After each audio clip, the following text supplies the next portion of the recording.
Pansin mo ba yung TV ngayon parang palamuti na lang sa bahay? Halos hindi na ginagamit. Nakabukas nga, pero wala naman nanonood. Bawat isa abala sa kaka-cellphone. Samantalang dati yung panonood ng TV, naging family bonding. Siguro dahil na rin sa teknolohiya ngayon, sa internet. O baka dahil din sa mga programang pinapalabas sa TV ngayon. Naalala ko lang dati, early 2000. Kung di ako nagkakamali, year 2000 up to 2003, mga ganon.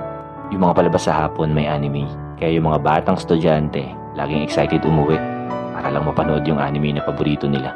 Magkakasama kami na nanonood sa isang bahay ng kapitbahay namin. Pati commercial na i-enjoy.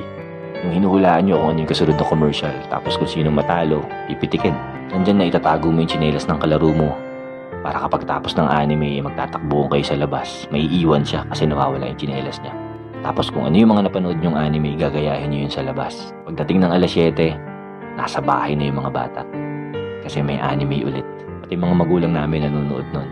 Naging family bonding talaga yung panonood ng TV dati. Nakakalungkot lang din isipin na kasabay ng pagbabago ng panahon at pag-unlad ng kaalaman ng mga tao, ay marami ring nabago. Yung telebisyon na nagbubuklod-buklod sa pamilya dati noon, hindi na nagagawa ngayon. Kaya hindi mo masisisi kung bakit marami nagsasabi na mas masaya ang buhay dati kaysa ngayon. Pero ganun talaga eh.